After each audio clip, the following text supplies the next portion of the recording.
Hello and welcome to 90 Production Films and Music. I am Dikshant and this is Inside a Movie. अगर आप इस channel पर नए आए हैं तो चैनल को सब्सक्राइब करना और बेल आइकन दबाना मत भूलना। इस वीडियो में हम बात करेंगे 1975 की इटालियन फिल्म सेवन ब्यूटीज के बारे में, जो लीना वर्टम्यूलर ने बनाई है, जिन्हें इस फिल्म के लिए बेस्ट डायरेक्टर का अकेडमी अवार्ड नॉमिनेशन मिला था और वो इतिहास की पहली फीमेल फिल्म मेकर बन गई जिन्हें ऑस्कर्स के लिए नॉमिनेट किया गया। सेवन ब्यूटीज कहानी है पास्कलिनो नाम के एक आदमी की, जो वर्ल्ड वॉर के दौरान अपनी आर्मी को छोड़ भाग निकला, जिसके बाद उसे जर्मन्स ने पकड़कर एक कंसंट्रेशन कैंप में बंद कर दिया और इस पूरे सफर में उसे अपना अतीत याद आने लगा। एक रात घायल पास्कलिनो उस ट्रेन से कूद गया जिसमें उसे दूसरे सिपाहियों के साथ जर्मनी के खिलाफ लड़ने ले जाया जा रहा था और एक आदमी से मिलने पर उसे पता चला कि वो असल में जर्मनी आ पहुंचा है। उसने उस आदमी फ्रांसेस्को को बताया कि वो घायल नहीं है, बस चोट लगने का नाटक कर रहा था और एक मरे हुए आदमी की पट्टियां उसने अपने चेहरे पर बांध ली थी ताकि उसे जंग में लड़ने न जाना पड़े। जंगल की तरफ चलने पर उन्होंने देखा कि जर्मन सिपाही लोगों को मार रहे हैं और डर कर वो वहां से भाग निकले। फ्रांसेस्को ने बताया कि वो कई लोगों को मार चुका है और इसलिए अब इस वॉर का हिस्सा नहीं बनना चाहता था।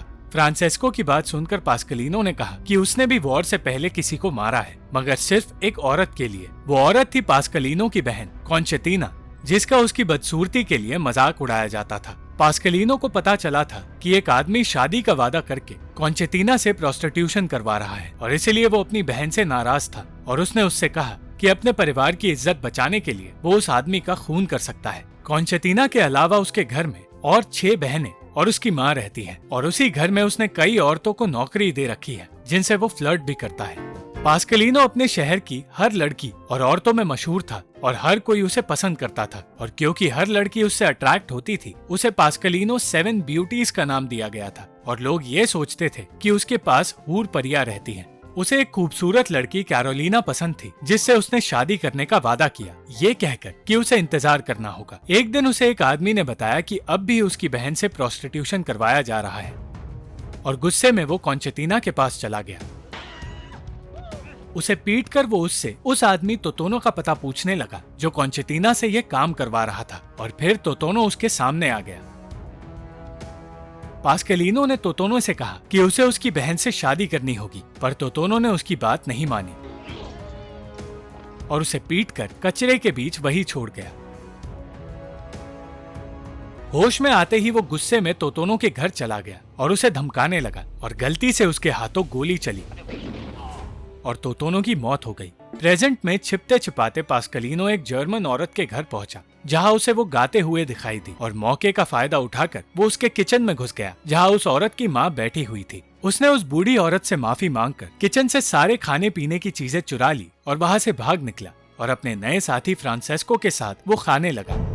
पर तभी वहां जर्मन सिपाही आ गए और उन दोनों को बंदी बनाकर कॉन्सेंट्रेशन में डाल दिया गया। कैंप में अपने आसपास पास्कलिनो को सिर्फ तकलीफें और मौत दिखाई दे रही थी।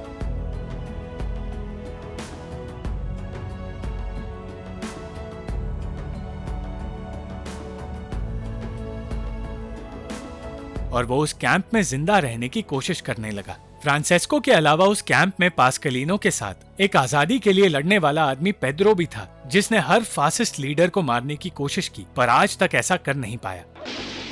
भेड़ बकरियों की तरह लोगों को मरते हुए देख पास्कलिनो डरने लगा और कहने लगा कि वो ऐसे नहीं मर सकता और इसलिए वो वहां से भाग निकलने का प्लान सोचने लगा। ठीक उसी वक्त उसे कैंप कमांडर दिखाई दी और उसे याद आया कि उसकी माँ ने बचपन में उसे सिखाया था कि हर औरत के दिल में सामने वाले के लिए प्यार छिपा होता है और चाहे वो औरत कितनी भी बुरी क्यों ना हो, वो पिघल सकती है। और पास्कलिनो को वहां से निकलने का एक रास्ता मिल गया। वो उस कैंप कमांडर के दिल में अपनी जगह बनाने की कोशिश करने लगा और मायूसी भरा चेहरा बनाकर उसके लिए गाने लगा।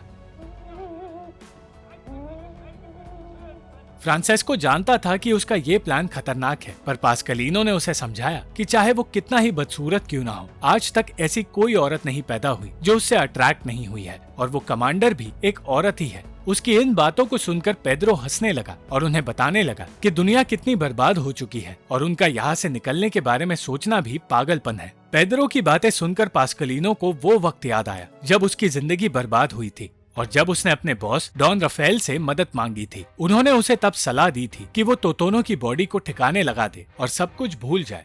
डॉन राफेल ने उसे बताया कि हर रोज बहुत सारी लाशें कॉफिन में डालकर दफनाई जाती हैं और उनके स्केलेटन के अलग अलग टुकड़े गुफा में डाल दिए जाते हैं। डॉन राफेल की सलाह मानकर पास्कलिनो यही करने लगा, पर टोटोनो की बॉडी के टुकड़े करना उसके लिए बिल्कुल आसान नहीं था।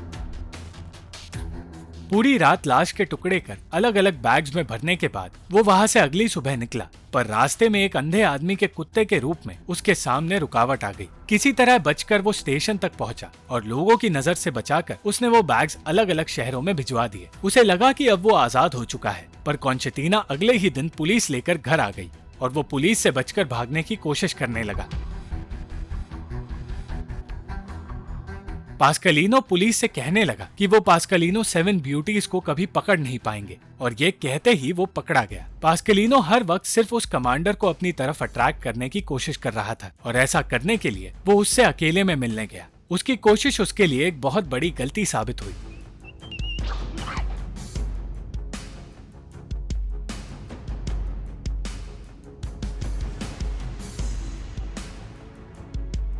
पर सजा मिलने के बावजूद वो रुका नहीं। तब उसे अपनी दूसरी गलती याद आ गई। ये सोचकर कि वो सम्मान के साथ जेल जाएगा, उसने अपना गुनाह कबूल कर लिया था और इस बात से उसका लॉयर उसे पागल कहने लगा था। तब उस लॉयर ने कहा कि उसे सजा से बचाने के लिए उसे पास्कलिनो को दिमागी तौर से कमजोर साबित करना होगा, जिससे उसे पागल खाने भेज दिया जाएगा और उसे सजा कम मिलेगी। फिर से सम्मान की बातें करके पहले तो पास्कलिनो ने कहा कि वो पागल होने की एक्टिंग नहीं कर सकता, पर फिर वो ऐसा करने के लिए मान गया और अगले ही दिन उसने पागल होने की एक्टिंग शुरू कर दी। इस तरह वो कोर्ट में पागल साबित हो गया और उसका परिवार उस लॉयर का शुक्रिया अदा करने लगा। पर वो लोग ये नहीं जानते थे कि इस सब के पीछे डॉन राफेल का अपना एक मकसद है, जिसे वो उस लॉयर के साथ पूरा करने वाला है। पागल खाने ले जाने से पहले उसकी नजर कैरोलिना पर टिकी थी, जो पास्कलिनो से शादी करना चाहती थी, पर अब ऐसा करना मुमकिन नहीं था। उसे पागल खाने में डाल दिया गया, जहां उसका मकसद था नर्स को अपने जाल में फंसाना और 10 साल की सजा से पहले ही वहां से रिहा हो जाना। पर एक दिन उसे एक पेशेंट दिखाई दी और अपने नाटक को रोककर वो अपने असली रूप में आ गया। उसने उस पागल पेशेंट के साथ जबरदस्ती की और उसे ये पाप करने की सजा भी मिली, जब उसके शरीर को बांधकर उसे आइसोलेशन में डाल दिया गया और साथ ही उसे हर रोज बिजली के झटके देने शुरू किए गए। उस मेंटल हॉस्पिटल में पास्कलिनो को 2 साल गुजर गए थे और एक दिन उसकी साइकियाट्रिस्ट ने उसे बताया कि अगर वो पूरी तरह ठीक हो गया तो वो वहाँ से निकल सकता है, क्योंकि इटालियन गवर्नमेंट को वॉर के लिए मर्दों की जरूरत है। वहाँ से निकलने की डेस्परेशन में पास्कलिनो ने वॉर में हिस्सा लिया और इसी गलती की वजह से आज वो इस कैंप में फंस चुका है। पास्कलिनो जोर जोर से गाना गाने लगा और तब वो कमांडर उसे अपने ऑफिस में ले आई, जिसके बाद पास्कलिनो को पता चला कि वो इटालियन भाषा समझती है। पास्कलिनो ने डेस्परेशन में उससे कहा कि वो उससे प्यार करता है, पर कमांडर जानती थी कि वो सिर्फ खाना पाने के लिए ये सब कुछ कह रहा है। पास्कलिनो का मकसद वहाँ से बाहर निकलना था और इसलिए वो अपना नाटक जारी रखता गया। वो कमांडर उसका टेस्ट लेने लगी और उससे कहने लगी कि अब पास्कलिनो वही करेगा जो वो औरत उससे कहेगी, और ना चाहते हुए भी पास्कलिनो को उसके करीब जाना पड़ा। कुछ ही देर बाद वो बेहोश हो गया। जब उसे होश आया तो उसे खाना दिया गया और खाना खाते हुए उसे एहसास हुआ कि जिंदगी में कभी उसने किसी औरत की इज्जत नहीं की थी और इन्हीं पापों की सजा आज उसे भुगतनी पड़ रही है और शर्मिंदा होना पड़ रहा है। कमांडर को पास्कलिनो पर दया आने लगी और इसलिए उसने उसे कैंप का इंचार्ज बना दिया और उससे कहा कि उसे अपने बैच के 6 लोगों को मौत की सजा के लिए चुनना होगा। अगर उसने 6 लोगों को नहीं चुना तो उसके साथ साथ उसके पूरे कैंप को मार दिया जाएगा। अपनी जान बचाने के लिए अब पास्कलिनो के पास कोई और रास्ता नहीं बचा था। फ्रांसेस्को ने उसे समझाया कि ऐसा करके वो उन्हीं की तरह बन जाएगा और उसे उनकी बातों में नहीं आना चाहिए। ठीक उसी वक्त वहाँ पेद्रो आ गया और कहने लगा कि उन 6 लोगों में से एक नाम उसका डाल दिया जाए, क्योंकि वो ऐसी जिंदगी से थक चुका है। पर पास्कलिनो ने जब उन 6 लोगों का नाम अनाउंस किया तो वो पेद्रो का नाम नहीं ले पाया। पेद्रो ने चीजें अपने हाथ में लेने का फैसला कर लिया और चिल्लाते हुए वहां से भागने की कोशिश करने लगा। वो सिपाहियों के हाथों मारा गया, जिसके बाद फ्रांसेस्को ने भी विद्रोह करने का फैसला किया। पास्कलिनो उसे बचाने की कोशिश करता गया और उसे चुप रहने के लिए कहता गया, पर फ्रांसेस्को चुप नहीं हुआ और तब कमांडर के कहने पर पास्कलिनो को बंदूक दी गई और उसे फ्रांसेस्को को मारने के लिए कहा गया। फ्रांसेस्को का कहना था कि दुश्मनों के हाथों से मरने से बेहतर है कि वो एक दोस्त के हाथों मरे, और अपने दोस्त के लिए पास्कलिनो को उसे मारना पड़ा। ऐसा करने पर वो पूरी तरह टूट गया और उसके साथ साथ कैंप में मौजूद दूसरे बंदी भी टूट गए। अंत में वॉर खत्म हुआ और पास्केलिनो आजाद हो गया, पर घर वापस आने पर उसे पता चला कि उसकी सारी बहनें, उसकी माँ और कैरोलिना को जिंदा रहने के लिए और पैसे कमाने के लिए प्रोस्टिट्यूशन का काम करना पड़ गया और उन सबसे प्रोस्टिट्यूशन करवाना डॉन राफेल का ही प्लान था। पर ये सब कुछ जानने के बावजूद उसने कुछ नहीं कहा। उसने सिर्फ कैरोलिना से कहा कि ये काम छोड़कर उसे उससे शादी करनी होगी और अपने परिवार को आगे बढ़ाना होगा ताकि आगे जाकर उनका परिवार खुद की सुरक्षा कर सके। वो आदमी जो कभी सिर्फ अपने मतलब के लिए जीता था और फासिज्म को सपोर्ट करता था, आज एक मंद बुद्धि से बदलकर एक समझदार इंसान बन गया है, जिसे समझ आ गया है कि दुनिया में बदलाव लाना कितना जरूरी है।